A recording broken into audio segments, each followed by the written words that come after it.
crazy, but literally when I'm doing my Culver City James Bond thing, the San Diego Comic Con is going on. But if you don't have plans to go down, just because the whole weekend is going to be packed. Yeah. It's a little bit of a tease because it's like right there.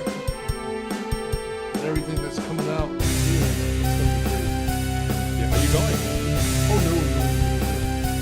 If I was to go, I would go here on the East Coast for New York Comic Con. Oh, okay.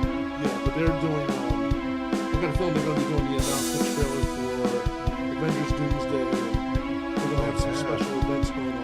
And also, for Superman Moment tomorrow and Clayface. A couple other movies that are coming out for next year, so they're getting ready. It's going to be a good show, I think, this year.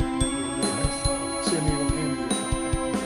Rick, I'm digging the Mantis behind you. Oh, you like that? Yes. I love that. After my own heart. You played a big part in that. I appreciate it. Wow, my pleasure. Wait till you see the documentary that they're doing and everything else. You get to see how I made the helmet and everything. It's a documentary Oh, I can't wait. and I got a chance to meet Carl Lumby and his reaction when I gave him a replica. I made a replica for him. He loved it, I bet. He lost. He was just like, he was taken back. He was just like,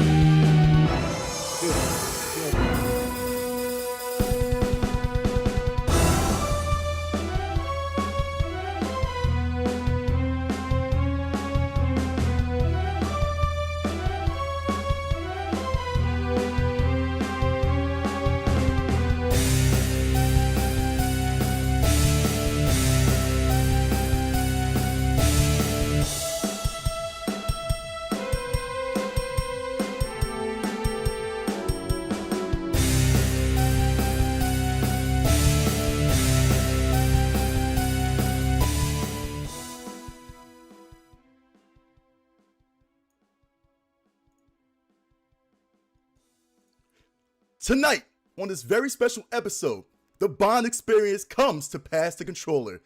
We have Zaritsky, David Zaritsky, coming up next on Pass Controller. Attention, you are now tuned in to Pass the Controller. Game on. Round table, show me your moves. Tell these noobs get good and get in the groove. Gears of war like Sonic hopping the tuck. You don't want the smoke, you'll get bodied by big nuts. Come for the character, stay for the content. Fans from the elite to the civic binding. Conventions are streamed, the topics deceased. So tune in, peace and hair grease. Let's go, baby! Peace and hair grease. Pass that, pass that, pass that, pass the controller. Pass that, pass that, pass that, pass the controller. Pass that, pass that, pass that, pass the controller. Pass that, pass that, pass that, pass the controller.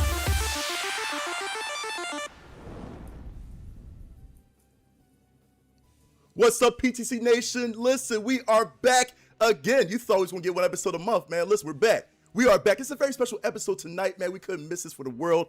You already know who I am, man. I told you that last weekend, man. I'm McNucks, the Salty's Gamer Live, man. Of course, we got our core group, plus we got a special guest, man. But before we introduce our special guest, I'm going to go to Civic. Civic, how you been, man? What's up with you, man?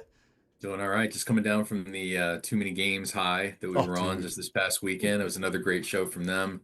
Yeah, no complaints there. It was a lot of fun. Finally got my cosplay out the door, so that was good. Good job on the Someone cosplay, man. Good job on that. You effectively eliminated our other co-host who's not here tonight from a video game tournament, right? That was pretty cool. It was awesome, man. So good job on that. That's the second time you've done that, right? Because when I faced off against you in the Pokken tournament, remember the Idealisticon? You eliminated me. I have a habit of beating our co-hosts in tournaments, man, like national tournaments and stuff like that, man. So yeah, it's a great time, dude. Yeah. Nah, but that's awesome. Good to have you, Civ, man. And Smoke, how are you been, man? I am doing great. You know, this is a monumental day. The major crossover that you never thought you would see in the history of Pass the Controller. I'm going to cut right to the chase. Ladies and gentlemen, I have the honor of introducing our special guest. This gentleman here sleeps, eats, talks, walks Bond, James Bond. He is the man behind the Bond experience. Ladies and gentlemen, I have the honor of introducing you, the one and only David Zaritsky. How's it going, David? It's going great after that introduction. I should just leave because it can't get better from there. That's a great introduction. My gosh. Well, we're very happy to have you here tonight. You know, Dave, you and I have known each other for like close to almost 10 years. I had the honor of being a part and attending your Bond experience, one of your very first gatherings. And ever since then, I've been hooked on your show, on your podcast, the Bond experience. I try to tune in almost every day to see whether you're talking about health, whether you're talking about fashion, gadgets, props, movies, scripts, books, everything and everything around James Bond universe. It's astounding. And it was ironic with now IOI coming out with the James Bond First Light 007. I have like been talking about it nonstop. Of course, I've been contacting you back and forth, and I'm like, Dave, what do you think? And we had, basically you were like, hey, I'm going to be talking about it, and we're going to be talking about it. And when I was on your live and everything else, and talking about what kind of system we're going to use, and we talked about the ins and outs. And I was telling the guys, I said, look, we got to have him on the show. Not only that, but like me, you played games before, so I want to talk about some of your favorite Bond games, and also just the whole universe of James Bond, your time with the cast. You had the opportunity to meet the cast and everything else. Do we have any footage of that, Mark? Yeah. So basically, I'm gonna let you tell the audience your experience, and also we're gonna have some fun tonight. This is a Bond night. So we're gonna have some fun. So Dave, you want to talk about your time and everything Yeah, else? Mm-hmm. sure. But let's set the record straight. We got to be straight with your audience here. Um, the first time we met was certainly not a gatherall. It was when you played Odd Job. Oh, that's right. This That's right. gentleman played Odd Job against Mike Connery. By the way, he's bigger. He's bigger than this in real life. This is not actual size, but the man is a gentle giant. When I first met him, and he blocked out the sun, and things got cold around me, I was nervous. And he was a stunt guy, but he's professionally trained. And he picked me up, folks. He picked me up, but he taught me how to hold on to his hands, which, by the way, are the size of garbage cans. And so I got to paint this story that the first time I met him was a moment of intimidation, but then I found out that Smoke has got the biggest heart. He's the most lovely family guy. He's just amazing, and he is the most passionate person. So if your friends are half of that, which I know they are, this is going to be a great conversation. So I had to get that out of the way. Oh yeah, and and I didn't even think about telling the guys about that, and I'm like, wait a second, that's right, we did the skit. Yeah, you didn't tell us the that. Bond skits. Oh my god. Oh yeah, because Mark would have definitely punched it up, and For real. I was telling him, I'm like, oh yeah, I forgot about that. And there's a picture. It's out there in the wild. It's out there on the internet. If you type in James Bond, like basically, there's a picture of you and me side by side, and I look like a giant next to you. And the video's funny. The video is Great. it's very in the Bond tradition, but it's just very good. I was hoping that the people at MGM and the movie producers saw it and said, we got to get these guys in the film. We got to get them in one of the Bond films. And you never know. They might be watching right now, But tell us more. Like, basically, I want to know more about the Bond experience and how it all came together. Like, what made you decide to come out with the Bond experience? This was a time many years ago. Oh gosh, we're going well around 2006, like when Casino Royale came out. And I was an executive that was into James Bond, but I decided to start collecting.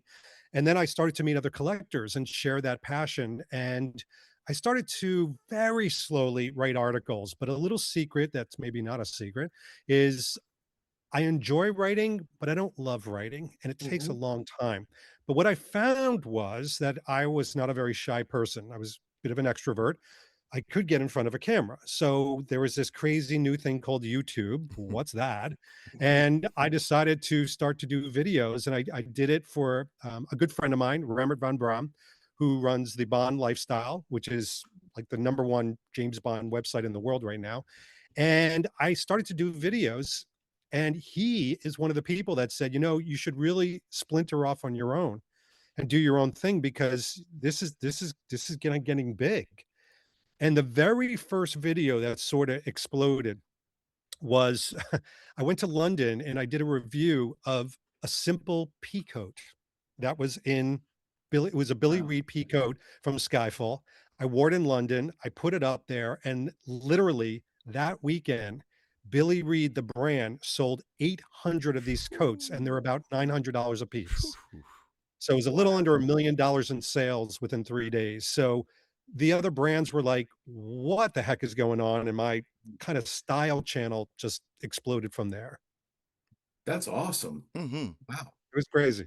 And you just did that on your personal YouTube, or did you start a channel that was dedicated to James Bond at that point? It was dedicated to James Bond. Yeah. Yeah. Oh, In that's fact, my awesome. very first videos talking about how a polo fits and, how you should Yeah. wear it like James Bond. And it was all, and it still is, it's all about looking at James Bond through the lens of a Bond fan. And it's not really about money or luxury or the nicest car. It's the mentality behind what is a Bond experience. It could be making a cup of coffee, but if you do it like Bond, it's a Bond moment. That's awesome. It's That's fun. really cool. So you've been doing this then for 20 years. You say you started in 06, was that? Yeah. That's It's been amazing. Mm-hmm. it's been a long time. That's cool. Very cool. Now, one of the things I will talk about, and I have to talk about, is your collection of basically almost every James Bond film. I remember when you're basically your house is like a museum, a James Bond museum. And in the way it was set up, it's like from the beginning of the very first James Bond film all the way to the present. And you have to, if you on the Bond Experience, if you check out the Bond Experience on the YouTube channel, you will see his major. David has a unlimited collection of, from props to suits to every little trinket detail.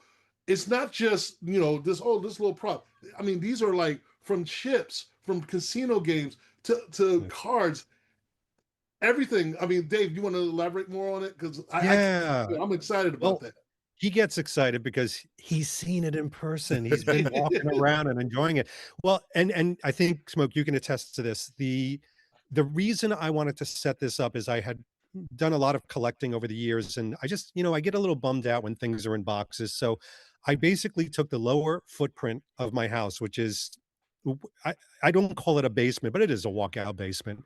And, happily, my wife said, that third of the house is yours. Go destroy it like a little kid.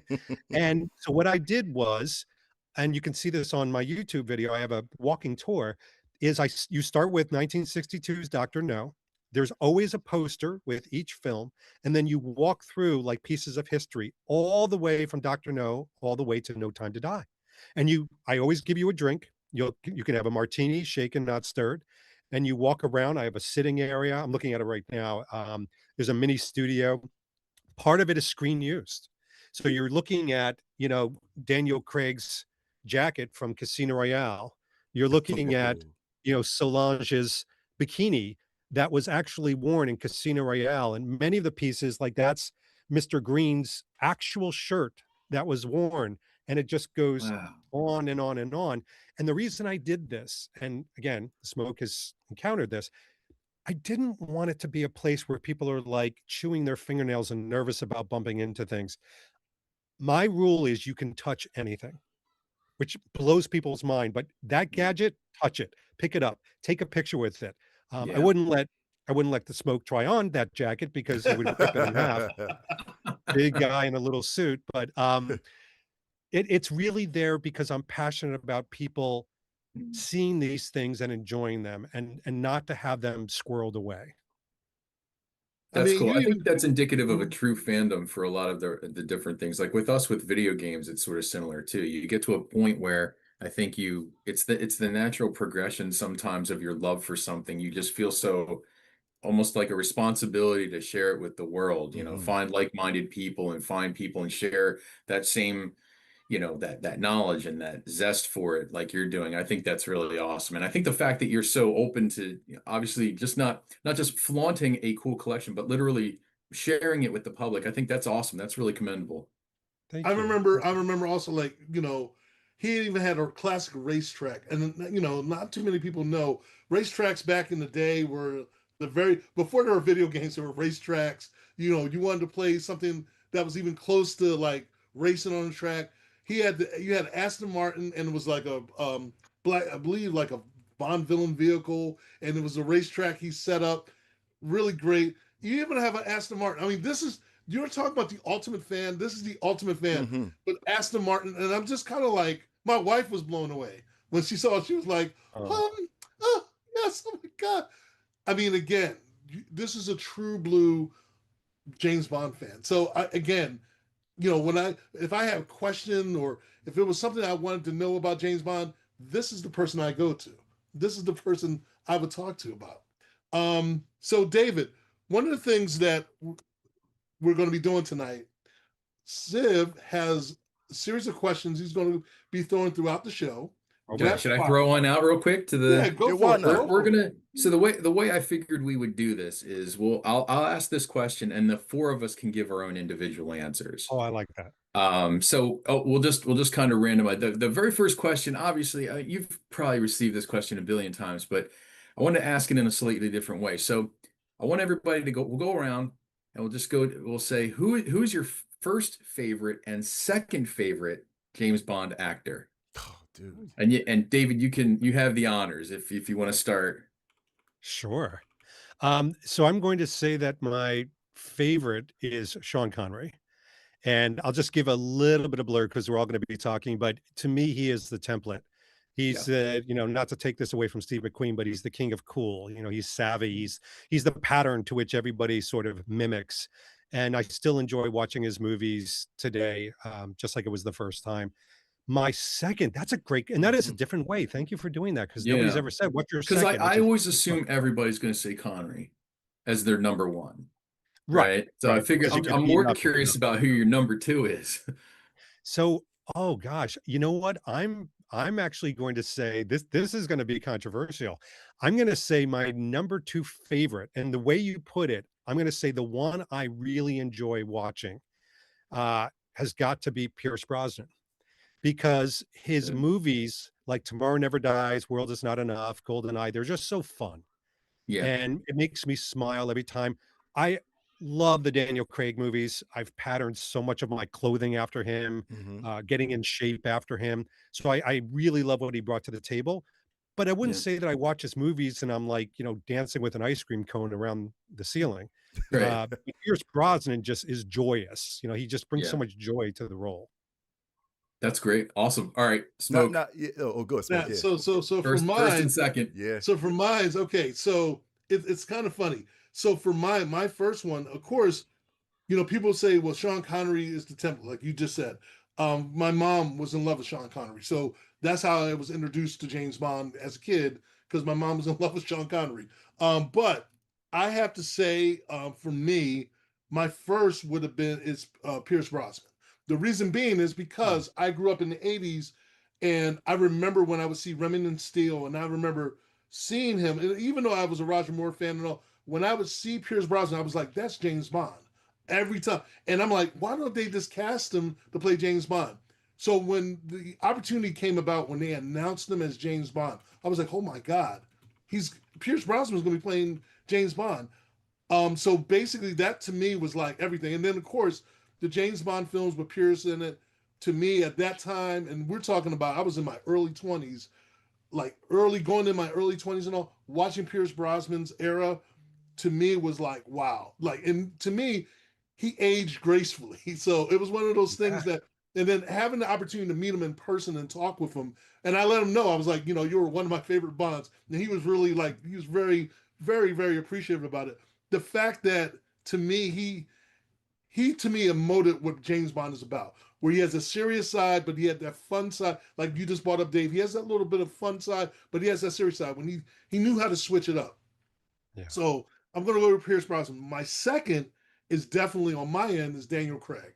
The reason why I like Daniel Craig is his swagger, his style. He wasn't the traditional Bond when you would look at him, because even when I remember seeing him, Daniel Craig, in the Tom Hanks movie, where and I'm like, wait, that's the same actor that was in playing with Tom Hanks, and he was a totally different character. But to see him totally switch it up in a Layer Cake, it was like it was like when you saw Layer Cake, that was another movie. Layer Cake was like the pre-Bond, like getting him ready to play Bond. But he had this swagger about him. And as the movies progressed, his style got even more. Like in the beginning, he kind of was rugged. He was rough. You know, Casino Royale. By the time we hit Spectre, he kind of had his groove. Yeah, you know, that movie alone, that's another thing to talk about. But the fact that by the time, you knew he was really cool when he got shot and he's just jumping off a Fortnite and he's straightening out his suit after tearing up a train. There was something about Craig's Bond from his style, everything. Even in Spectre, when he's walking across the building after changing out of his, costume, and he's walking across the building with style. To me, Daniel Craig, he just put the work in. He showed you that, hey, even though I don't look like a traditional Bond, I'm going to make you appreciate my version of Bond. So those are my top two favorite Bonds. All right, Well Nux. said. Yeah, no, I Yeah, agree. I I agree agree. with Smoke. Now, disclaimer, David. So I'm the youngest one in this crew, right? So I was born in that era of Pierce Brosnan. You know what I'm saying? So I was like, GoldenEye. That was like my first. You know what I mean? I love Pierce Brosnan's style. That'd be my first. And it's so funny because my grandfather would always, every time I go to my grandpa's house, when I was young, he would always. I think he showed me. I think it was the first that was like George Lazenby. I think it was that was the first Bond. George Lazenby. Yeah, George Lazenby. And so he always has that tape of that of his first Bond movie that he was, and I still couldn't like feel it, man. But when Pierce Brosnan came through, man, I was like, okay, all right, this is definitely Bond for me. You know what I mean? Like I said, the same sentiment that you had, David, that he made it fun. Pierce made it so much fun. Even with the games, I mean, you got the games that came out with Pierce. That was in it too, man. Tomorrow Never Dies, you know what I'm saying? And it was just it was so awesome, you know what I mean? So I just followed his journey, man, for the longest throughout my whole life. And then of course, second, it's Daniel. It's Daniel. So I mean, it's listen, Casino Royale, all-time favorite movie. I gotta say that, man. I love that movie so much, yo. I'm a poker player, so that's like that felt real to me. So yeah. Yep. So those are the top two, man. So if I ever did like this to you, yeah. Yeah. Listen. I try to do that at poker tables, man. I love it, yo. Oh, So I'm gonna give my answer. First of all, I agree with David. Sean Connery was the template, and I think everything's been said. But my second favorite, I think, was the new template, which was Timothy Dalton. I don't think he gets nearly enough credit for his performance. I think because he only did 2 films, but his delivery was the prototypical new age Bond, which was like he was 18 years too early. He was the first version of the Daniel Craig Bond. And it's funny, and David, you can correct me if I'm wrong, but I've always sort of perceived the Bond franchise as being, first we had the more serious Bond with Connery, and then we had a little bit more laid back with Moore, and then it goes through these kind of fluctuations and then you have, of course, the Dalton, who was a little more serious, and then you had Brosnan, who was a little bit more lighthearted, and then we're back to Daniel Craig, where it kind of takes it down a notch. He's very intense. So I don't know what that means for the future, if the next Bond is going to be, I don't know, a little bit more of the lighthearted side. But I loved Timothy Dalton. I think the guy was awesome. And I love the 2 movies he did, I thought were written really well. I thought they were really fun. So, if you're looking for like the prototypical, like, 80s style movie with, a traditional Bond background and really solid writing, those 2 movies are awesome.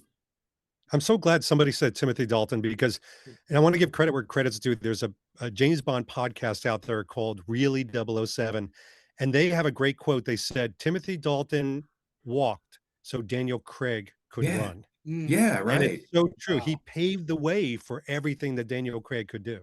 Yeah.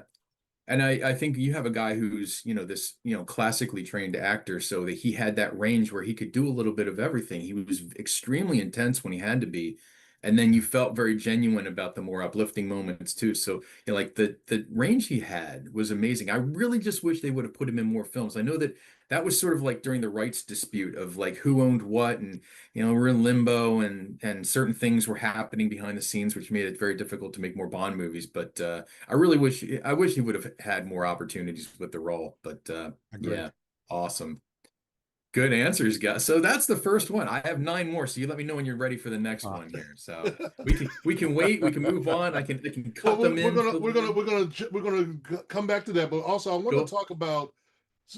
So I want to ask you this, David. What was your first experience playing? What was your first James Bond game that you ever got a chance to play? Oh, I'm probably like most people, it was GoldenEye. Mm-hmm. You would think it would be one of there was actually ones, quite a few before that, obviously, but I think the first one that made me stand up like everybody else and look at it was GoldenEye. And already, I'm older than all of you guys, so I was a little bit Actually, you and I older. are the same age, but Oh, you well, and I then are the you same age. look better than me. Um, but it was definitely GoldenEye.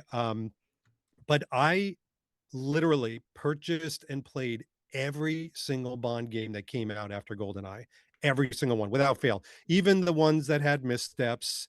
Um, but I love them all, and just each one I could find something great with. And I guess, Smoke, this goes back to your very, very positive outlook on things. It was like James Bond to me is very often like pizza and sex. Even when it's bad, it's still good. Yeah, Like yeah. I it's gotta use just that. it, but it's I true. love It's it. like I always use that too much. But James Bond, you can always find some piece of joy in there. So even if the gameplay was a little bit wonky, it was this game that we're going to talk about a lot today, 007 First Light, where I think I had more of a discerning eye to. I had put gaming down for a very long time. I mean, I was that guy that played Halo and Resident Evil, like, for 5 or 6 hours. I remember Halo, the first Halo game, just Hmm. looking at the grass move, thinking Mm, like, oh my gosh, they have grass moving. yeah. But it had been a very long time. So I approached it in a much more critical way. I'll say critical than I had in any other James Bond game to date. Yeah, and I'll tell you something. So a funny story. I don't know if I've ever told this on our show before, but GoldenEye 007 is special for me because it still holds the record for the most money I ever impulsively spent to play one video game. So Mm, back in 1997, I believe, when it came out, am I right about that? Is it 97? I believe so. Yeah. I went to a Toys R Us, and I was just out of college, didn't have a whole lot of money. Well, no, I was still in college, had almost like no money, right? But I had a credit card, so that was cool. So we went to Toys R Us, and that was back when they had demos for, you could walk up to a little kiosk and play a game, and they just got N64s, and they had this game.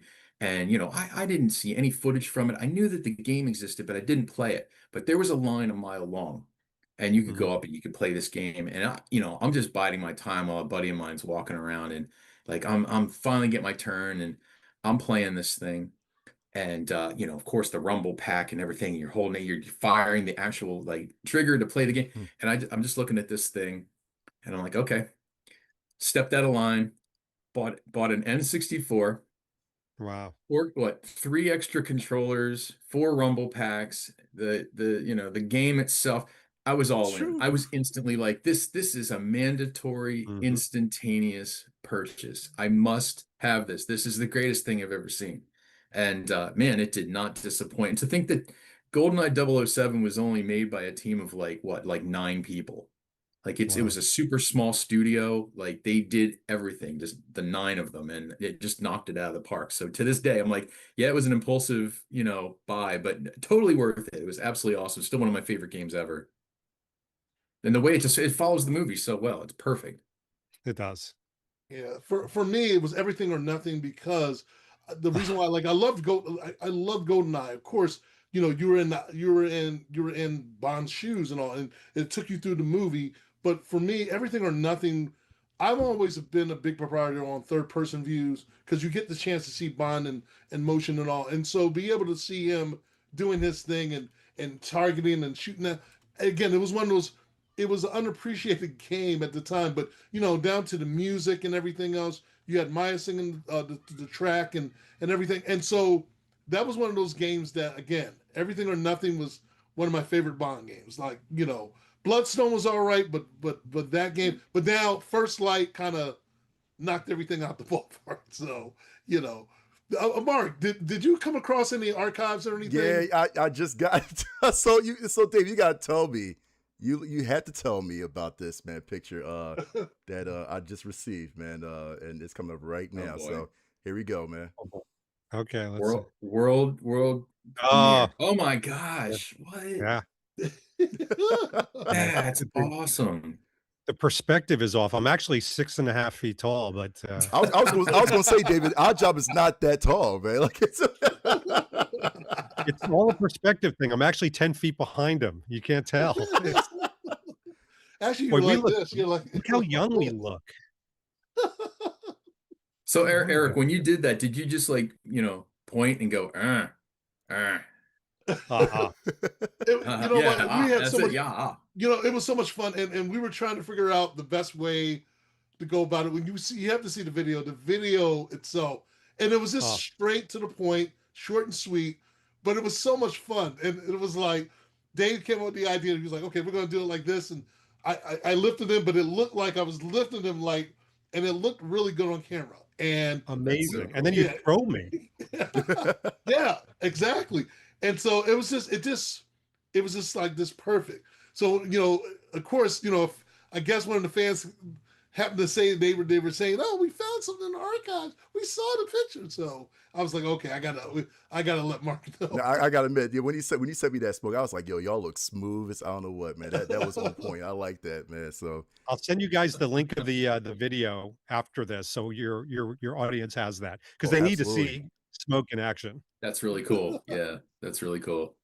You let him throw you while you were wearing that suit? So that suit was what I affectionately call a stunt suit, and to this day, it still has some like marring where I got tossed a bunch, Yeah. and there was no rubber padding. It was like, do your damnedest. Oh my Lord. I was That's worried. awesome. I didn't want to put you through the wall. That was the thing I was worried about. I was like, "Oh, I just don't want to put him through the wall." He was I was very like, "Holy gentle. crap!" So, but it was just so much fun. It was just so much fun. Oh All my right, I'm gonna God. give everybody another question. You Go guys for it. ready? All right. All right. Yes. This one's like it's this you have to ask this, right? Because who's your favorite Bond girl? And then why don't we go in reverse order? We'll do actually this time we'll do Smoke. Why don't you Okay, kick it well, off? okay. I'm going to just stay straight up Holly Berry because one, I had an amazing, humongous crush on Holly Berry, and not only that, but I was able to be introduced to her. We're talking about decades ago, way before I even met my wife, and I'm gonna tell you right now, it was a dream come true because I was throwing on the charm, and I was kind of flirting with her, she was kind of flirting back. So to me, when she got announced to play Jinx, and I was like, oh my God, and then she was paying homage to classic Bond, and I'm like, okay, I was like, okay, what more can I want? And for her to be a Bond girl, and I was like, okay, one of my favorite Bonds, one of my favorite Bond movies. I'm like, okay, it was tied up in a nice bow. So Mm. I was like, okay, who could ask for anything more? So All right. Halle Knuckles, Berry. go, dude. I was gonna say Holly Berry as well too, but you know what though, I'm still gonna fill out the whole Casino Royale and say Ava Green, dude. Seriously, I love. Yeah, she is Wow. awesome. Okay. Yeah. Mm-hmm. All right. I think for me, I think it's still Honor Blackman as Pussy Galore because I just think that she was like I mean, obviously they wanted to, present her as the sex symbol, but she was also extremely capable. Like she was a good character. Mm-hmm. She was integral to the plot. She wasn't just this throwaway side piece character. Like she had substance. I thought, her acting was excellent. And she was a capable adversary to Bond, who later, obviously, if spoiler alert, becomes this, more adjacent to the plot of, doing the right thing in the end. But yeah, how about you, David? I love how you say spoiler alert for a movie in the For a movie that's 1960s. You better have seen Goldfinger if you're watching yeah. this. But all good answers with good reasons. I'm going to have to go with my steady, which is Vesper Evergreen as well. Wow. Because for Okay. so many reasons. I mean, yes, stunning, beautiful, all the things you would expect Hmm. from a Bond girl, but then she is just feisty. Yeah. She's a tigress. She's, gives it to Bond as much as, Mhm. but you know something? She gives it to Bond, but she doesn't rip him down.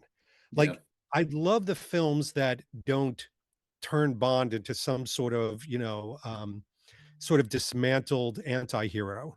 He's the hero of the story, and she enhances that. She Mm. amplifies that, as opposed to, well, here I am, I'm going to take him down a peg or two. She doesn't do that. And I think Mhm. she's well written as well. And she happens to be also in my favorite James Bond film, in case that's a question coming up. Well, Probably. do you think Probably. she paid homage to Tracy for on Her Majesty's Secret Service? I You know, think, Diana Rigg. yeah, I don't think and I'll tell you, it's funny. I've talked to some of the actors in some of the Bond films. Hmm. They typically don't do that. They don't typically like look at one pattern and try to do that. But I think you just have a situation of two very strong actors and Yeah, therefore strong Bond girls. yeah, because she was a force of nature on Her Majesty's Yes. Secret Service. She was a force of nature, and Yeah. she was one of the few Bond girls that kept Bond kind of Oh yeah. in a place where he would normally not step out of his usual pattern of him being the agent and everything else. Because in both instances, he was ready to leave MI6, on both ends, and Yep. you know it was interesting because when I remember seeing her, and all I kept thinking about was I'm like, okay, she's like going to be either Tracy or she's going to, and I didn't see like at the end of Casino Royale, I was just like, wow, did not see that Yeah. come. And I was like, okay, I see, and who we didn't know what direction they were going to go with that, at that time. The build up, and again, we want to talk about that later, but the build up was through all those films. It Although was if you read the book Casino Royale, you mm, saw it coming. Because okay, at the end of the book, yeah, she's done with. yeah, And I yeah, think you need a really well fleshed out female counterpart to Bond because that's really the precursor for bringing out more of the deeper complexities of his character. Because if not for that, the only foil is the villain, hmm, and then it's becomes kind of like boring, maybe Stale. Yeah. almost dogmatic. It's Yeah. like, like he reacts like Bond reacts differently in the presence of someone like Solitaire versus Tiffany Case versus, so it's like you get a little bit of more dimensionality, I guess. I think that's sort of like the precursor for that. I don't, Yeah. and speaking of Solitaire, that would be my number two, by the way. So I always liked Solitaire. I like Jane Seymour. She's always been awesome. So cool. Good answers. No wrong answers. I like where this is going. I didn't think we were gonna get so much agreement on Eva Green. That's sort of surprising to me, Yeah. but it's cool. No wrong answers. Okay. So now we're going to start slowly going in the direction of 007 First Light. Now, for me, to me, it's one of the top games of the year this year. I have been waiting for the game when they originally announced it. We're talking about all the way back when Rocksteady was originally supposed to come out with James Bond. They were originally going to do Agent, the Agent game. And so I was like, are they ever going to do an actual good James Bond game, third person, where we get to see James Bond come to life? And lo and behold, when they made the announcement a couple years back, I was like, yeah, they're going to probably cancel the game. When IOI came out with the announcement and they had gameplay, and I remember I was just like blown away. From that point on, it just kind of it became a storm. It was a storm that we knew was coming, but it was one of those kind of storms that you were looking forward to. So, Dave, I got to ask you, how did you get attached to being able to not only go out and experience the gameplay and everything, but to really be able to meet cast members, to interview and everything else? Can you talk about the experience? The Yeah, buzz? absolutely. I think there's three sort of secret ingredients, which probably aren't secrets anymore, of why I became so engaged with this. Number one, and this is the least sexy ingredient. Hmm. I think a part of it's transactional. meaning I have this is just stats, so this is not braggadocious, but I have the number one YouTube with James Bond fandom and the number one Instagram with James Bond fandom. That's a lot of people, Right. 750,000 people. That's really good amplification from a marketing standpoint. So Amazon MGM are very savvy, and they said, well, who's number one? Who's number two? Let's focus on them. So that's the one. That's not the sexy one. The more interesting one, which I actually did as I've become knowledgeable of who these people were and the marketing teams and IOI and even a few Amazon MGM people that I met, I did get the bravado to say, why me? Why, because I'm not a gamer. I'm not 25, quite the opposite. Why me? And they said a lot of it had to do with the positivity of my channel, but Nice. also the fact That's that cool. I talk about literally experiences having impact on our lives, Mm. whether it's a gaming experience or driving a car or wearing a watch or whatever it is. It doesn't need to be big. It could be small, but these small impacts build up to these true experiences in the world of Bond. And they loved that approach. And I didn't realize this, but at the time, um, Amazon, MGM, some of the people, as well as IOI executives, as well as even the guy who plays Bond, they had been watching my channel for years. So Nice. I did not know any of this until they told me happily on camera so I could capture the evidence. Um, Wow. but the third one, which is I think going to be very interesting to you and maybe to your audience too, is there is certainly a group of people like you guys who are focused and study the world of gaming and know what's coming out, and they know about bit rates and all this other there's a whole language to it, right? Right. Mm. But they also knew that there's probably an even bigger audience like me who aren't into gaming anymore, who need to be reawakened.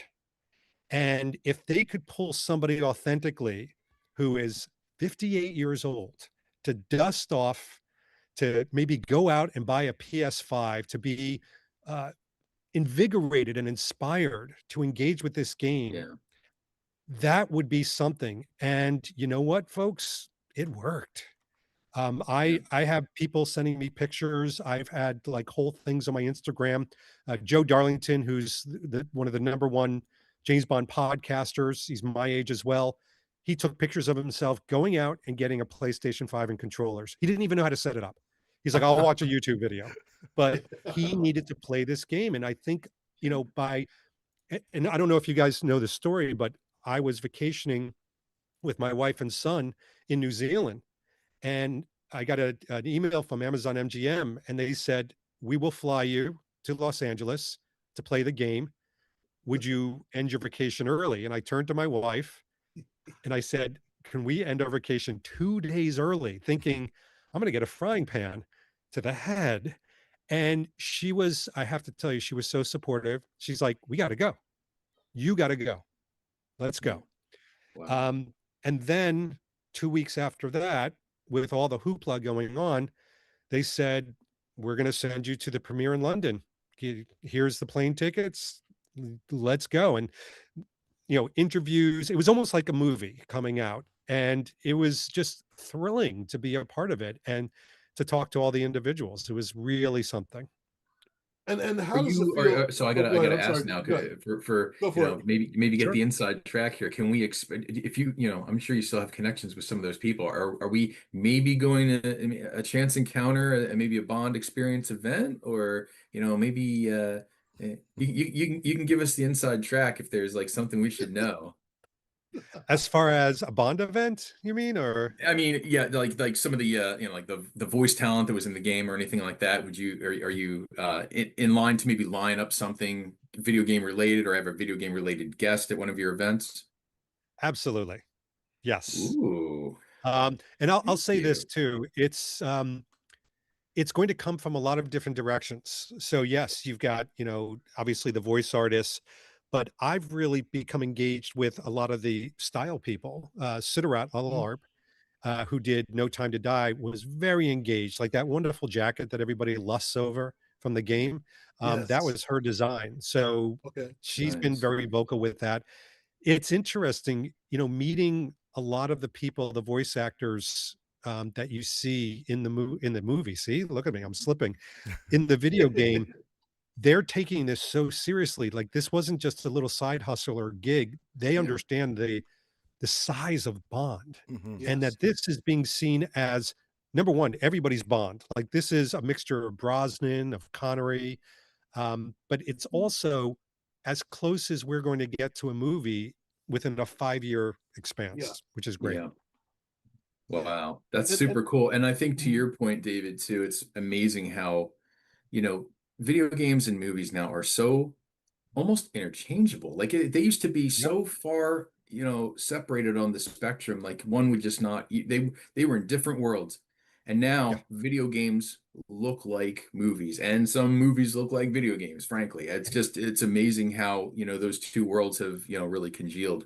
So all right, we got another question here. If everybody's cool, all right. So gotta know who's your favorite James Bond villain. And you know what? I'm gonna go first, only because we Smoke. I swear this was my answer before I knew that you were Odd Job.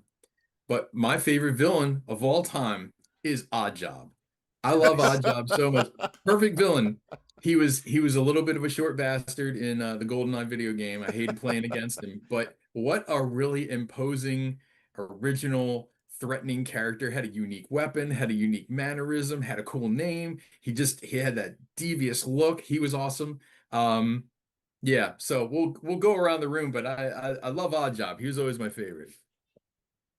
Okay. And Mark, what about you? Nah, listen, David, I'm boring, man. I'm gonna say you already know what I'm gonna say, man.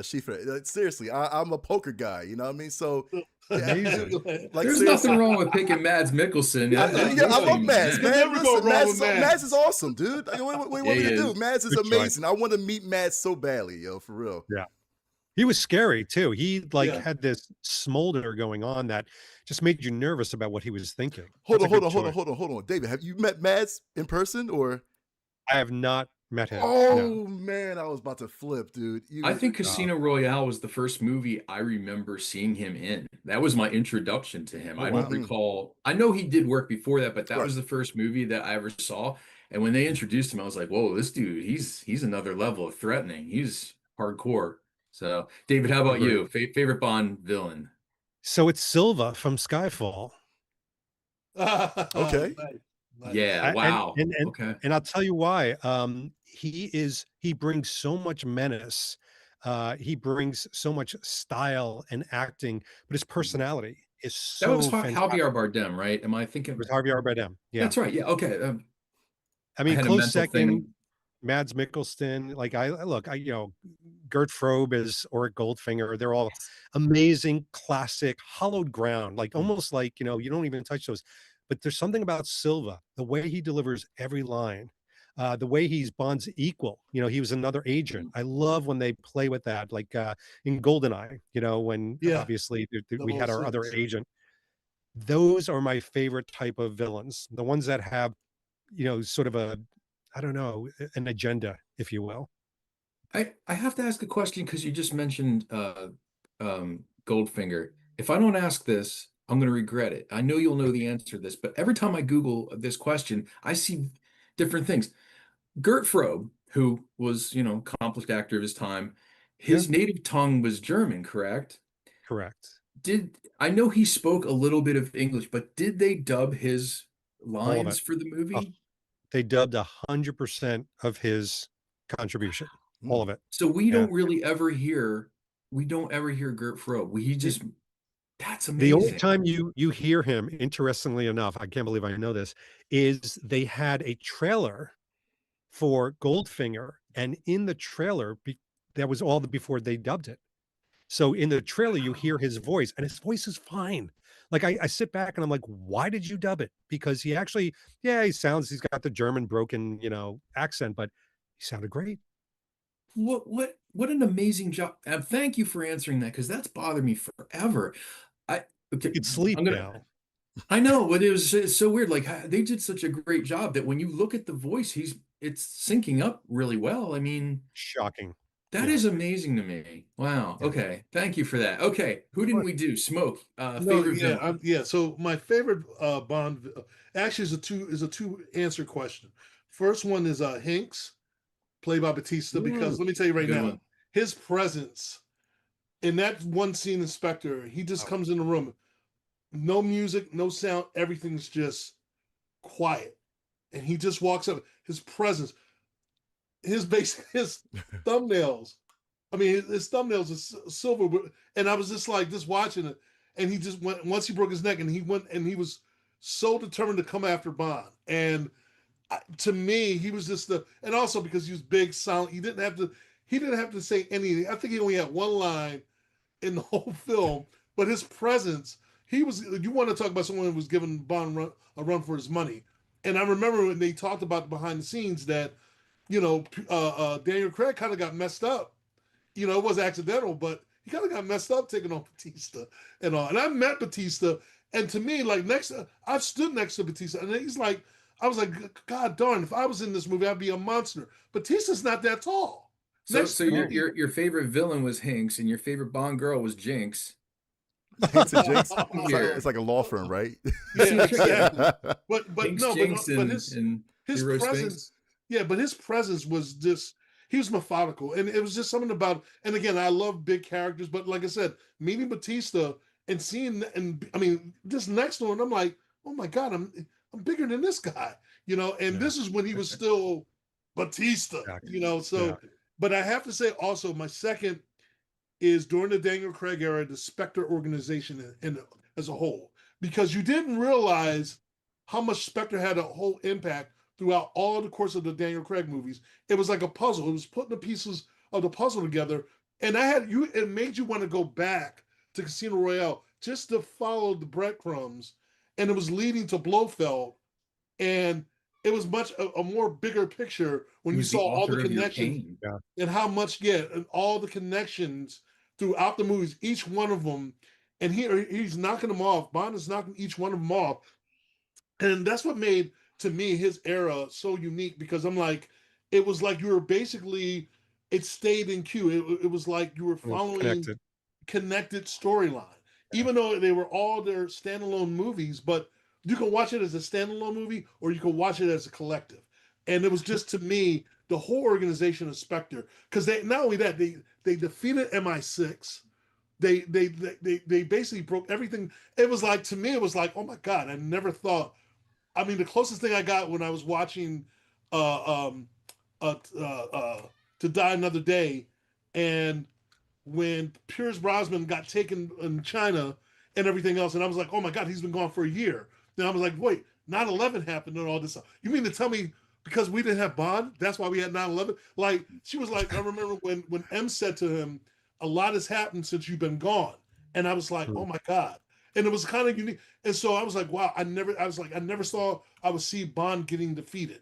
So to see Daniel Craig's era take it to a whole nother level, because I was like, oh, you're never going to see Bond lose like that again. To see that taken to a whole nother level where it took him physically and mentally, it took all this out of Bond for him to come back as strong as he did. Again, Spectre, that as the organization as a whole, to me was the ultimate villain throughout the Daniel Craig era. So, David, let me ask Wow. you, what do you think are the primary ingredients for a good Bond villain? I think he needs to be obviously a megalomaniac.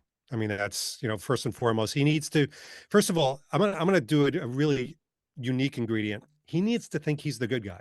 Mm. Like, the best bad guys do not think they are bad guys. They don't twirl their mustaches and think they're villains. They think what they're doing is justice. Like What they're doing Thanos. is a higher purpose. Look at Drax from Moonraker. He Mm. thought he was making the world a better place by destroying it, by killing everyone. And he thinks that's the means to an end. So, I mean, yes, look, we could be, pejorative here and say they must have a screw loose. Anybody that does that, of course. But I think for the viewer, they really need to set up the antithesis of Bond. It needs to be the exact opposite of who Bond is. Now, you could have the same style tropes of Bond. You could have them with women like Bond, but they really need to be almost the antithesis of duty, of honor, of all of those things that are kind of pure. Because you could say that Bond is a son of a bitch, like Fleming wrote him, and he did. He wrote him as a son of a bitch. But the reality is that Bond still is heroic. Mm. The Mhm. bad guy is ultimately doing it for himself. So there's a team player versus the individual solo act. So it's not the, I know you were going to say, like, does he need to have weeping blood or fingernails made out of metal or jaws, all those things. Those are fun, but the ingredients are a little bit more psychological. All right, now you see you opened up the door with Jaws now. So here we go. They got to ask this Uh-oh. question. This wasn't my written down question, but I have to ask too because I need a ruling on this. The Mm. Mandela effect of Jaws and Dolly. I've always seen evidence she never had braces. I'm one of those people that I seem to remember she did. I And then did. some people Yeah. claim that there was a VHS release where she did have braces, and I'm like, it can't Find it. be. Like they digitally remove There's it no for the sake evidence. of yeah, No, there's nothing, right? It's just something there's never. do you remember that? Are you in that realm of you think you saw it, but you didn't see it? No, it's a wish. I mean, because Yeah. if we were writers or if we were the prop people that day, we would have been like, "This is going to be genius." Yeah, perfect But it joke. wasn't.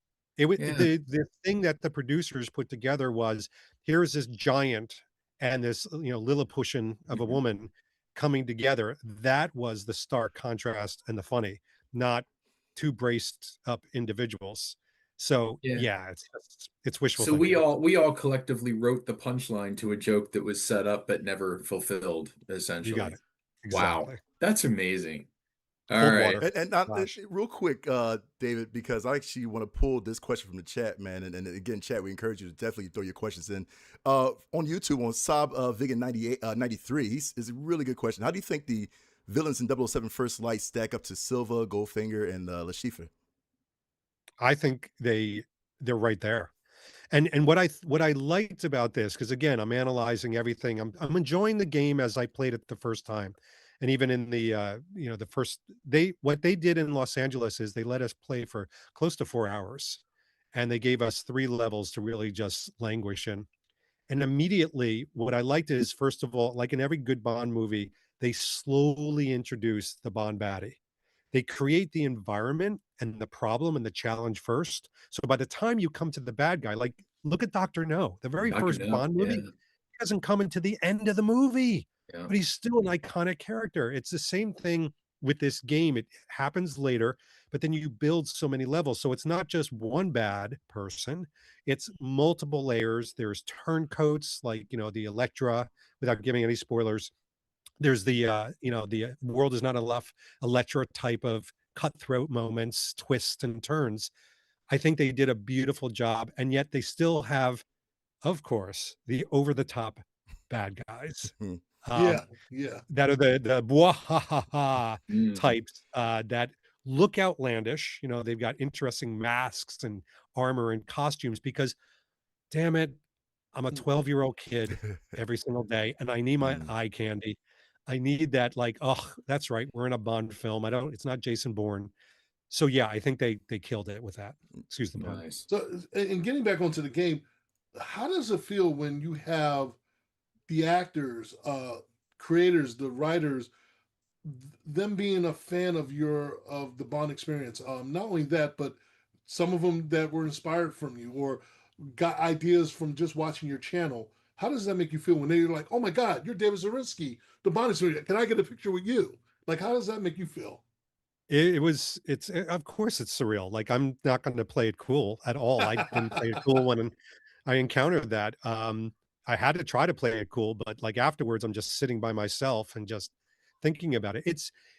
I'll tell you what it is. So, yes, obviously, it's very cool, but the other thing is, and I'm gonna talk as a Bond fan in general, it's very gratifying to know that in today's age, and I do mean Amazon MGM, IOI, and yes, the Bond actors in this, game, they really defer to the fans. The fans mean something. We're not the unwashed masses. We're not the person in a dark basement with a single light bulb hanging above our heads with, whatever they conjured up in the past. And you know something, I'm going to say this publicly.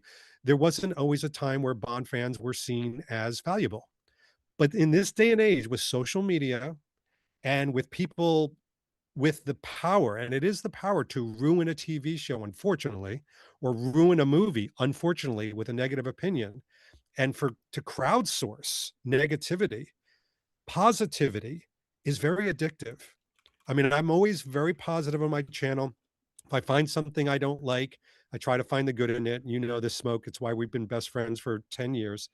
Um, I I I think that actors, they're not looking for accolades. They're looking for positive inspiration as well. Because you know what? When I met these people, they're humans. There was Mhm. one Bond actor from this game who I spoke to for 25 minutes, which is a very long time, like over a drink. And she was drinking, I was drinking, and she's very well known in Britain. And we just went on and on. And I kept thinking, like 10 minutes in, like, when is her handlers going to come and rip her from me? Like, when is she going to be like, oh God, it's a Bond fan I'm talking to? Maybe it's the Bond fan. And it never happened because these people understand that we are so much like them. And these things are being created by Bond fans. Like the Amazon MGM executives I met were not in suits. They were geeking out. They're so proud to have the IP, the intellectual property of James Bond, and they're so careful with it too. Yeah. And that's what I walked away with, not, oh, I'm so glad they recognize my channel. That died away. And then I was just like, I'm so glad they recognize the power of the fan. And David, I think this is reflected in your Bond experience that you put out there too, because I mean, it is by far the least pretentious, at least from my perspective. Maybe your experience varies. The Bond community is one of the least pretentious fandoms I've ever seen, and you wouldn't think it. You would probably think that Right. because it's been around for so long, and because it could be polarizing, people could say, "No, I'm a Roger Moore fan. He's the best." No, Brosnan. No, no, no. But no, you go to these things or you talk online to people or you meet somebody like yourself, and it's just this whole like feel good session. Like everybody just wants to talk. When Smoke and I went to that last event, I mean, people just clamored to talk. You meet somebody new, they're sharing Yeah. ideas, they're complimenting you on what you're wearing, you're asking them what their favorite Bond movie is, and it's just this whole love fest. And it's like one of the few fandoms I've ever seen. I mean, even, Star Wars people argue amongst themselves and ourselves. I'm part of that. Star Trek people are kind of Mhm. terrible sometimes. Yeah, it's fine because we love it. We love it and we're passionate about it in a different way. But I don't really ever see like Bond fans like going like, fisticuffs. I'm sure it happens, but I've never seen it. It's pretty It's cool. It's a real rare. phenomenon. Mhm.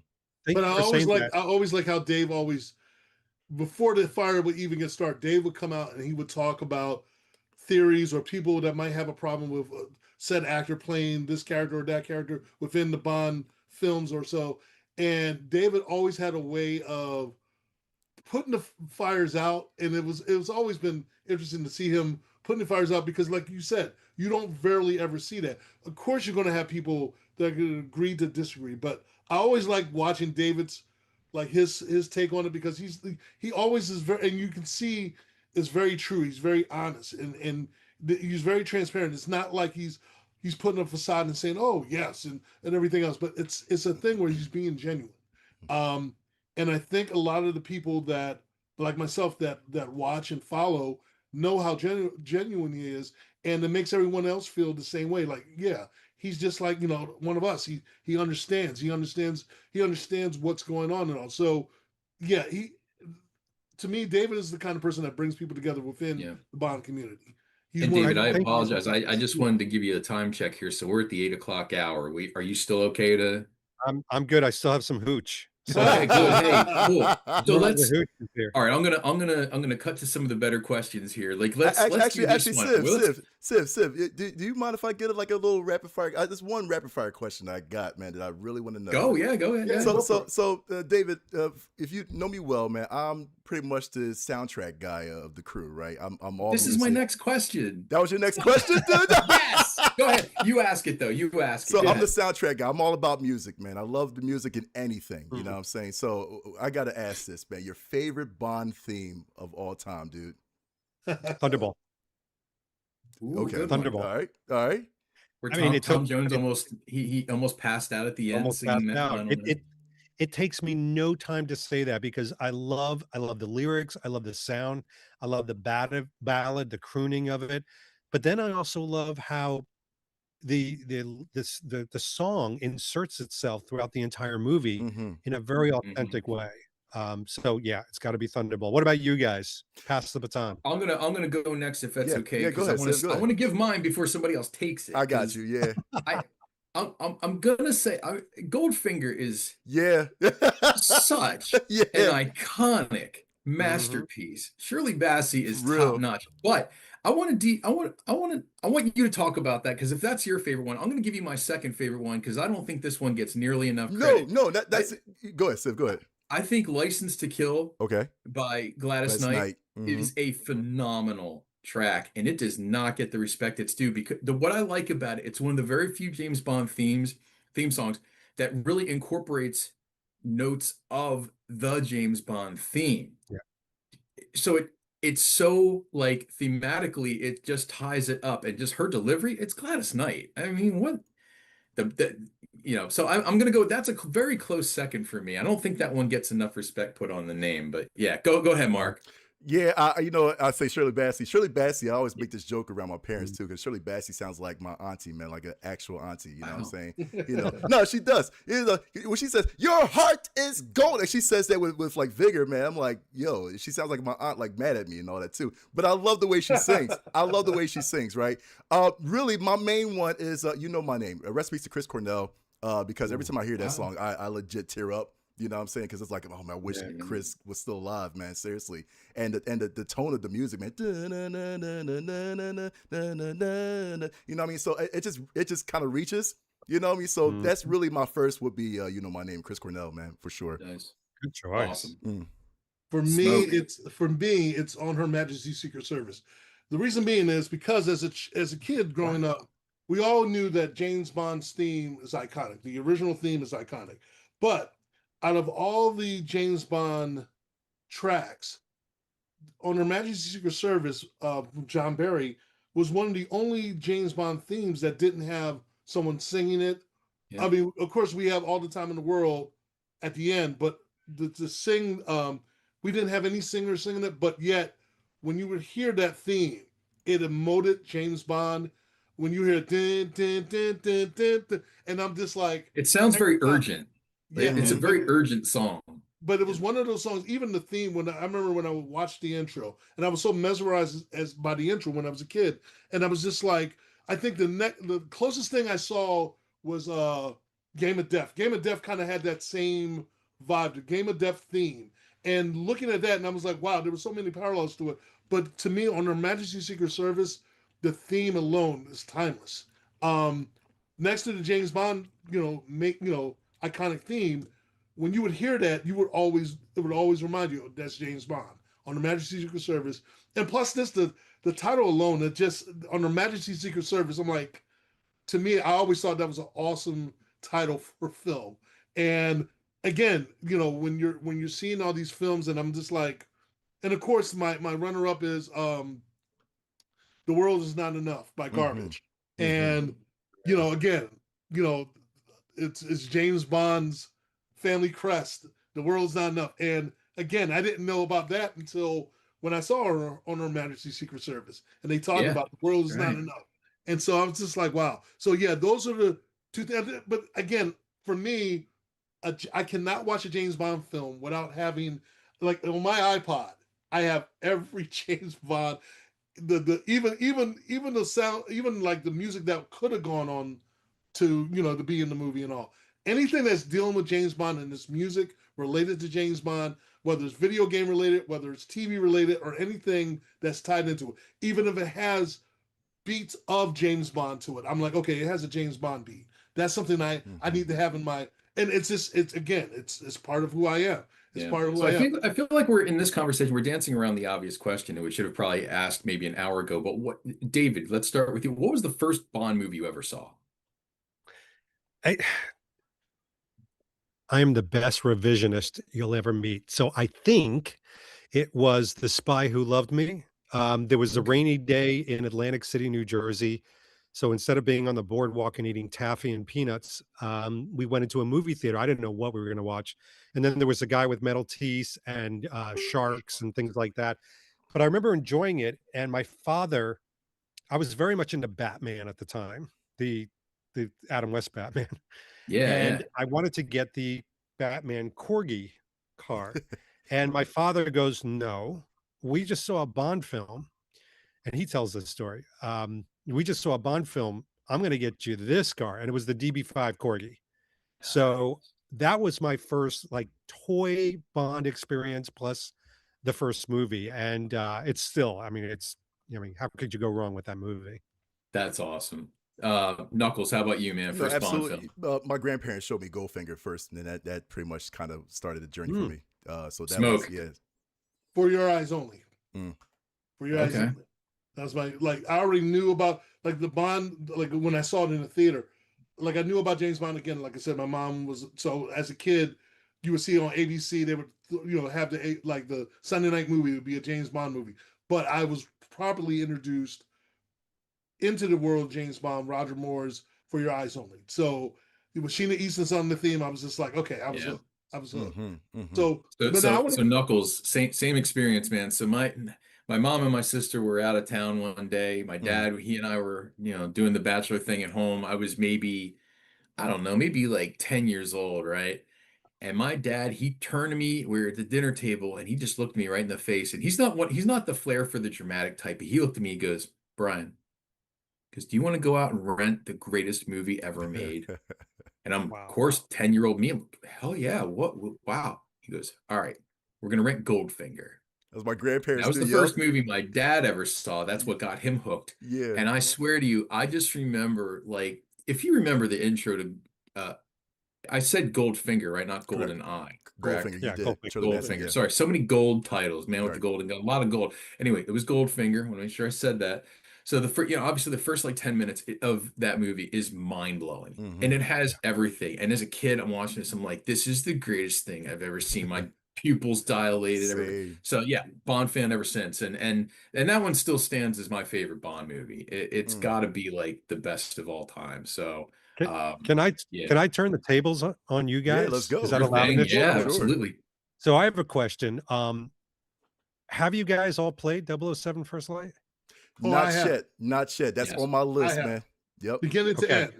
So for those who have played, overall, Smoke, you already, showed your hand. Excuse the poker pun. But what did you think about the game?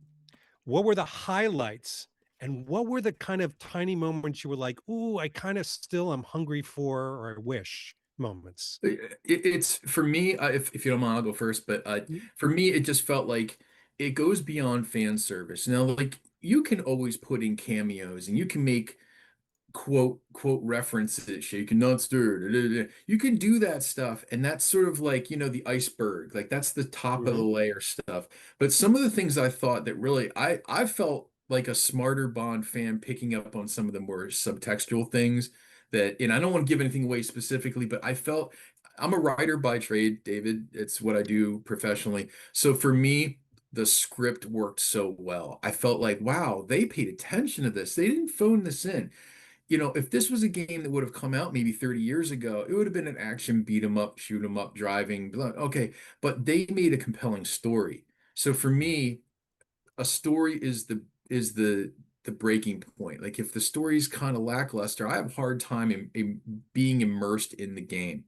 I don't know if you feel the same way. I know you said you've played this thing through. Is it? I'll flip it back to you. Is it kind of along those same lines for you at all? It's I feel like you and I have been divided by the same mother or something like that, like Yeah. zygotes. Because yes, the Nice. thing that still attracts me, which got me from the very first 5 minutes, was storytelling. And if it was going to be a bad story, but it was just going to give me a lot of Bond action, I would have forgotten it after a week. And this Yeah. wouldn't have been a juggernaut. The reason why it's connecting, it doesn't matter the age. It doesn't matter if you haven't picked up a game controller in a long time. People love good stories. I mean, it's part of our DNA. We learned as cavemen and cavewomen to tell stories. This thing is so riveting. I'm going to tell you a quick story. Speaking of a Mm-hmm. story, when I played it for the very first time, I was about an hour into playing it. I was in Los Angeles. There's rows of people playing this same game. I had the headphones on. I'm locked in playing this game. And if you've played it, you know the first level is very dark. It's very gritty. Um, I was so locked in to the story and that I was a part of the story that a woman tapped me on the shoulder because I had to go interview one of the executives, and she made me jump because I wasn't David Zaritsky anymore. I was there Yeah. amongst the brushes, amongst the wreckage, amongst the stress. And I told them later, I said, you guys got me so freaking stressed out. That's good storytelling because my favorite movies, I can watch Empire Strikes Back right now and I don't two screen. My phone is down. I'm locked in. And that is the best storytelling. It just pulled me right in. And this game did that. There used to be a time, I think, in video games when you felt that a lot of games that were at least built upon existing franchises were, I don't want to say they were lacking, but they did the best they could because that's the technology we had. So you felt like, okay, this can't be completely immersive. I'm looking at a Nintendo game from, mid 80s. It was very difficult to convey that Sure. idea of immersion, even though, like, you want to believe as a kid, your mind fills in those gaps. It's a lot of theater of the mind stuff and everything. And now we've evolved to the point where, again, just kind of dialing back to what we talked about earlier, it's like movies can be so immersive and look so compelling, and now video games are right in lockstep. So for me, I thought the script was something that could have been just as easily translated into a movie. I'm like, I feel like they adapted a movie script that they just simply hadn't used yet. I was like, this is Hollywood quality. It's amazing. How about for you guys? For me, you guys hit on a lot of good points. When in the beginning of the game, I just remember just sitting there again. I was locked in because it was like you're watching a movie. You're watching a movie playing as James Bond, Yeah. and as I'm going through, I'm trying to figure out. I mean, okay, I got to get from point A to point B. I'm talking to Moneypenny. I'm good. I'm trying to get through, and at the same time, what I love about this game is that there are so many scenarios. It's not just linear. It's not open world, but it's not linear neither. It gives you options. What would you do in a scenario? Would you play it cool? Would you go stealth? Would you go in guns blazing? Would you go and use tactics? How would you maneuver? Would and what's so cool about it, they give you this thing where you can talk your way out of a situation and just get through the next objective and all. And that's what makes this game so unique, because you can go back and the replay value is amazing, because you're like, okay, I didn't do good this time, but you had that urge to want to go back and do it again because you wanted to try something different. And what makes this game so interesting is just that at the same time as you're doing this, you are trying to figure out, you're trying to follow the story, you're trying to figure out, how am I going to get myself out of this situation? At the same time, you're like, oh my God, and it's surreal because it's almost like I said, you got all these scenarios happening at the same time. Hell, even when he's in training, in training, and you're trying to figure yourself, okay, how I'm going to get to point A to point B, and I got to beat this timer before the flag runs out. And you're like, okay, it's so interesting to see how he navigates throughout the story. And just when you thought you were at the end of the story goes even further out, even more. And I'm like, oh Yeah. my God. And just when you thought, okay, this is going to be the villain. Wait, they're not? Wait, it's so, holy crap. And so the story, again, well written, we're just talking about from the level of, as a James Bond fan, we're not even talking about the video game aspects, the graphics or the specs. We're talking about quality of the game, the story. I've said this about films. You can only go to a movie and enjoy the movie if you have a good story. And just like you both said earlier, it has to be a really good story that pulls you in, that you can identify with the character. You felt for Bond through his plights and everything, without giving anything away, because there's a lot of spoilers, and through some of the traumatic moments that he had. If you saw the trailer, you'll know what I'm talking about. There were some scenes that kind of put me in from Spectre and a couple other films. And again, like I said, there were great moments. The relationships that Bond creates in the beginning, you know, as you're watching, as you're playing the game, and you're just like, okay, why is this person has this issue with Bond, or why is he? And you're seeing the course of what, because we all wanted to always know the origin of Bond. We kind of got bits and pieces throughout the course of all the films, but we never got a true origin story about Bond. This is like you said earlier, Dave. This is the closest thing that we're going to get to a Bond film, at least for another year, a couple of years. But again, that's what makes it so cool. And Patrick Gibson does such a great performance as Bond. You really felt like this was going to be your new Bond. People are now clamoring for him to be the next Bond because he did such a great job. And that's one of the things I wanted to ask you about, Dave. Talking with Patrick Gibson, what was that like as far as like just talking with him and all? Like, what was that experience like? And as far as, you know, him, you know, becoming Bond, like, what was that like for him from your aspect talking with him? I mean, he is a huge Bond fan.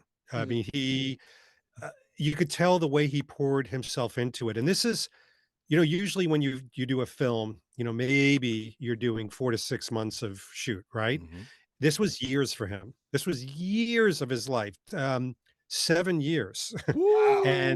and he probably active duty, meaning like sitting in a suit with like tennis balls on him for like 2 to 3 of those. So there was an incredible amount of journeying through this. And he did. He studied to be Bond. He studied here's what I loved about him too. And he didn't need to say this. He studied what we as fans love about Bond. He didn't go in there and go, damn it, I'm going to create my own Bond. And I know everybody's going to hate it, but that's who I am. I'm an artist. Yes, he's an artist. Of course, he's a real actor, but he also did this for the fans. He's kind of like the Tom Cruise of James Bonds in the sense that he makes movies to entertain people. Right. And Gibson, which is why he's captured everybody's heart, not just because of the portrayal in the game, but because he is an amazing Bond ambassador. And that's what I took away from the conversation. He adores being in this. So, I David, mean, speaking yeah, of actors who have portrayed Bond, I just wanted to kind of give you a hypothetical because you kind of touched on this. Looking back, was there ever an actor who you felt would have made for a good Bond, but we just kind of missed the boat? They didn't give it a shot. They weren't cast. Clive Owen. Oh man, yo, we Clive were Owen. born. We might have the same mother. We really might. I swear to God, that is exactly the answer I had for my wow, that's uncanny. I love Clive Owen. Yeah, talk about that. He would have been perfect. He's got, you know what it is? This is going to sound like really surface level here. So here we go. Men want to be him, women want to be with him. He's got the smolder, he's got the cool, he can be action oriented. The one thing he has is that death stare. You know, that stare that Dalton had it really, really good. Yes. That one of like, shit, that guy could break my spine like a potato chip. Like, I'm not going to mess with him. So Craig is intimidating because of his muscles and his scowl. Whereas, you know, I think Clive Owen would have brought the danger to Bond. Yeah. Wow. That's a perfect answer. I feel exactly the same way. I can't even elaborate on that. How about for either of you guys? Anyone else? Am I the only one that's sitting on Idris Elba on that throne, dude? He's an obvious choice too, I think. Pretty much. Yeah. For me, like if we're talking about when I was coming up, Michael Caine was one of my choices. Michael Caine and Anthony Hopkins. The reason being is because we're talking about the young Anthony Hopkins. We're talking about during the Elephant Man era when he was playing an Elephant Man.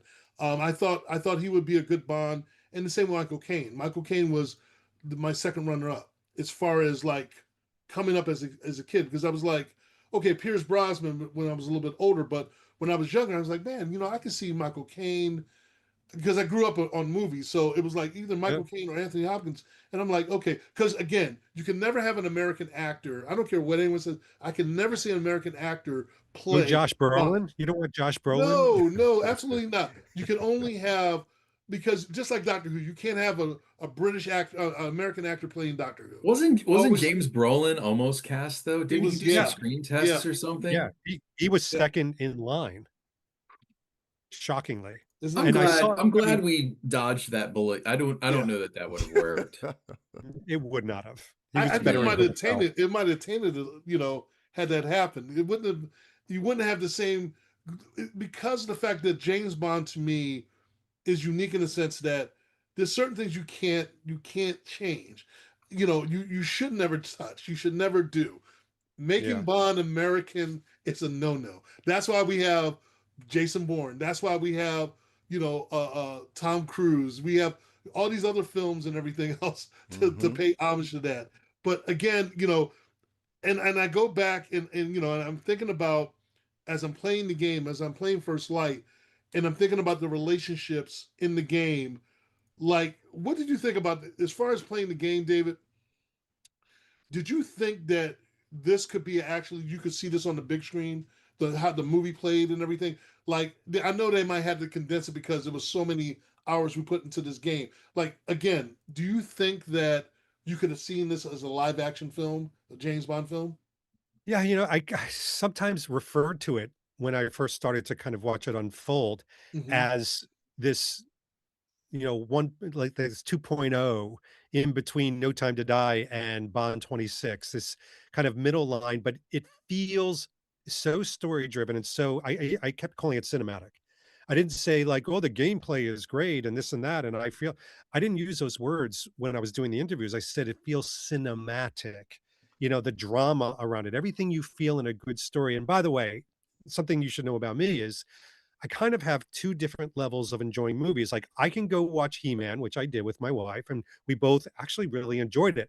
But I went in saying, this is going to be a surface level. Like stay on the surface, David. Don't go deep. You don't need to go deep. Stay on the surface and just be a kid and enjoy it. But Right. then there's films, and I include 007 First Light, that you can really find all these crunchy layers that have all this multi-dimensional things that you could take away with. That's this. This feels very cinematic. So yes, I could see this. Of course, it won't be. It won't be Bond 26. I almost get, you know what, guys? I'm going to say something. And I guarantee you didn't have a question around this because it's crazy. This game got me very nervous for Bond 26. And I'll tell you why. Okay. Wow. It's Mm. so good and it's so indicative of the Bond that I want that I think it makes a director like uh, the one that we have coming. Deneuve? You talking about Deneuve? Yeah, Yes. yeah. It's going to be very difficult for me to get into the headspace because Mm. he likes to cast people like Timothy Chalamet and Shyamalama Ding Dong and people like that.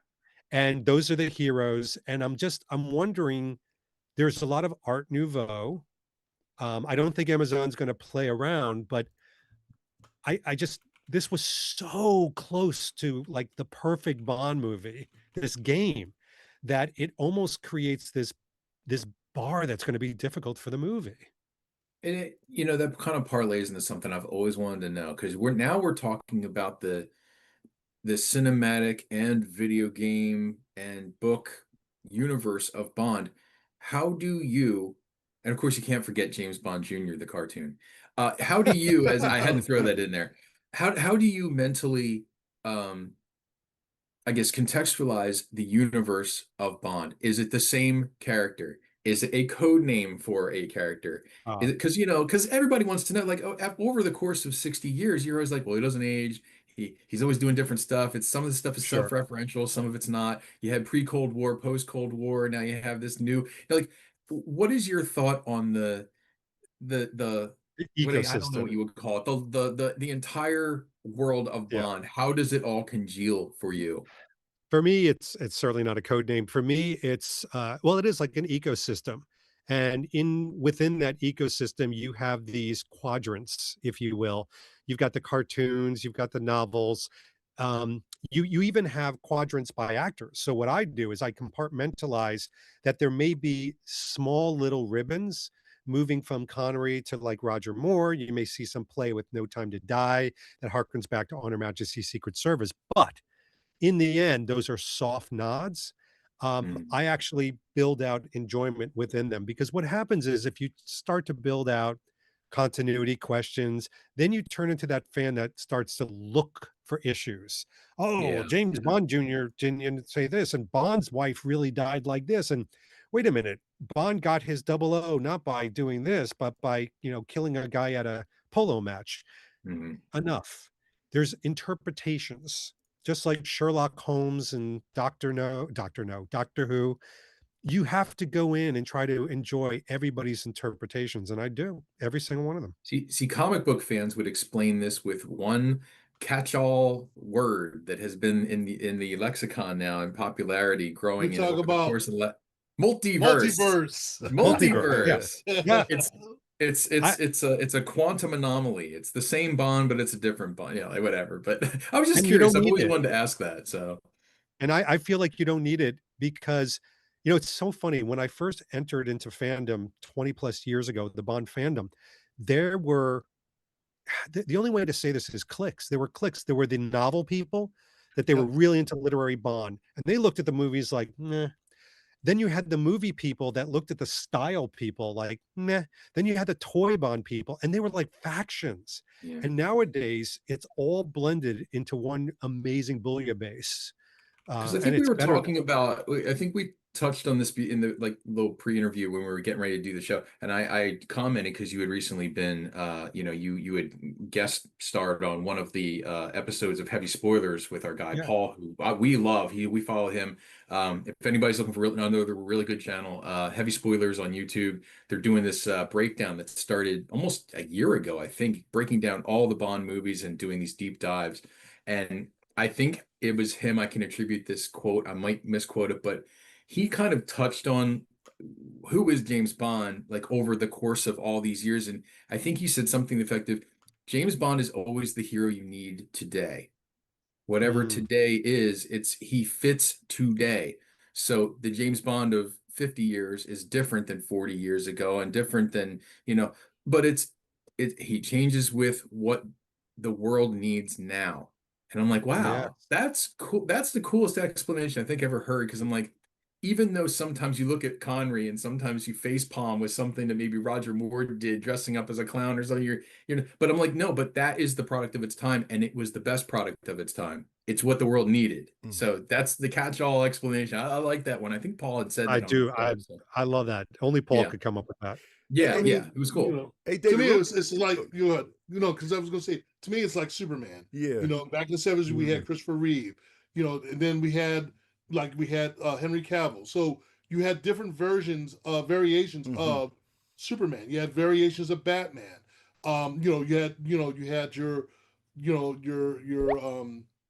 the 60s Batman. You had your 80s, 90s Batman. And of course you have so to me, Bond to me always, I never looked at it as, well, like you said, David, oh, he didn't do this. I'm like, look, I'm going into this. This is another Bond chapter, another Bond era. We're going to talk about this version of Bond. And so I really don't like it when people do that little, oh, well, he didn't have the long chops, and I'm just like, come on, just enjoy for what it is, So go ahead, Nuts, you were going to say? Yeah, I just want to get one last question from the chat real quick too, man, to kind of round us out, because this is actually interesting, and this is from Waka on Twitch, and it's real quick, David, because Waka says, I haven't played the new Bond game yet, but I'm curious about one thing. Casino Royale is supposed to be James's first mission as 007, and I believe he's around 30 years old or older. But the one from the new game seems younger. So where does First Light fits in the Bond universe, or would you say it's a part of the movie timeline? I think it borrows movie aspects, but it starts the timeline anew, which, quite frankly, Bond 26 is probably going to do the same thing. I think the more we get used to an Etch-a-Sketch, a clearing of the slate, and going into something with fresh eyes, like Bond 26, in other words, is never going to be a continuation of 007 First Light. It just won't be. I think if they have a 007 Second Light, game, Right. the second sequel to that, then we can continue this momentum. But I'm fine with clearing the slate each time. Yeah. Fair. And I think they did that pretty effectively with the last one. I think that was Yeah. that was a slate clearing of all slate clearings. It was No pretty kidding. great. All right, Knuckles, I know you have your last rapid fire question. You want to ask that one, man? And we'll No, I had we'll no. wrap things That up. was my. I'm good with the. You know all what? right. Yeah, Okay, so yeah. we're gonna- You're right. You're right. You're right, Sid. Yeah, go do your thing, man. Go ask your question. David, the last one, man. Martini, shaken or stirred? Shaken. All right, there you go. That was a quickie. Exactly. So David, I'm going to ask this. This is my last question. As someone who, because you have the audience out here and people that are going to be watching it who may want to partake in playing this game, what would be your pitch, and especially with you being quintessential in the Bond community, what would you say? What would you say to anybody out there who would be interested in playing this game to get them to want to buy the game? What would you tell them? If somebody ever had a fantasy of immersing themselves in the world of Bond completely, directing the moments, the choices, the action, just like Bond, if you've ever had that fantasy, this is the opportunity to do it. It is the closest thing next to becoming Bond himself. That's my pitch. Okay, I like that. Told me. And did you have any more rapid fire questions before? No. Sorry, I'm talking about. I mean, I could sit here and ask David about a billion more questions, sure. really. But this really was a pleasure having you, Dave. And we appreciate all the time you gave us. I know we go long when we talk about this stuff, but like it's been a real honor having you. We, obviously you're the man when it comes to this stuff. So there's about again, like 10 million other things we could ask you, but again, thank you so much for sharing your time with us. It means a lot. And David, do you have any events coming up that we can make sure we plug in on? Any events you have coming up or anything else, or what's the best way to see your latest video coming up? Best way to see it, there's a brand new video coming out tomorrow, as a matter of fact, on Wednesday, 007 a.m. in the morning Eastern time. And it's YouTube. Nice. If you go to YouTube and look up the Bond Experience, or if you go on Instagram and look up the Bond Experience, you can see everything there. And that's where all my events are listed and things like that. We're always having some fun events. We love getting together. Like, as much as I enjoy doing social media and even doing this, getting together in person, breathing the same oxygen and air as other Bond fans is my jam. So, but gentlemen, thank you so much for giving me a voice today. This was the 90 minutes flew. It was an absolute joy. And hopefully you allow me to come back on again. Oh, for sure. Oh my gosh, for sure. Absolutely. For sure. Mark, you wanna close up the show for us? Yeah. Again, David, thank you so much for joining us, man. We appreciate you. And chat, thank you so much as well too for hanging in there and hanging with us. Listen, you are amazing. And for the questions, y'all are awesome. And like I said, make sure you follow David Zaritsky on all social medias for sure. And at the end of the show, like I said, make sure you share this episode with a bunch of your Bond friends and fanatics, man. Listen, you already know how to find us, man. We have a QR code down right at the bottom, man. Please go give all our social medias a follow, man, so you won't miss the next episode. Any breaking news as well, too, man. You definitely got to be following us, man. And we have, of course, a page just for you, PTC Nation. You can go in there. You already know what I'm going to say, man. We're going to be past controller together, everything under the gaming sun, man. Again, David, thank you so much, man. One more time, man. You are amazing, man. I can't wait to have you back. So, chat, again, thank you so much. We will see you on the next episode with Civic, for Smoke, for David Zaritsky. My name is McNux. This has been Past Controller, and as always, get good. I am invincible. Always wanted to say that on our show. Do we have any close out music? No? Yes? Hold on, closing out music.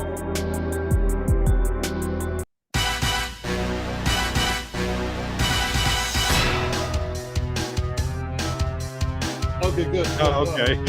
I was like, okay. Guys, thank you. I appreciate you guys. This was a lot Dave, of fun. thank you so much. This was a real treat. Thank Thank you you. so much, David. I really appreciate it. And like I said, we're looking forward to definitely going to August.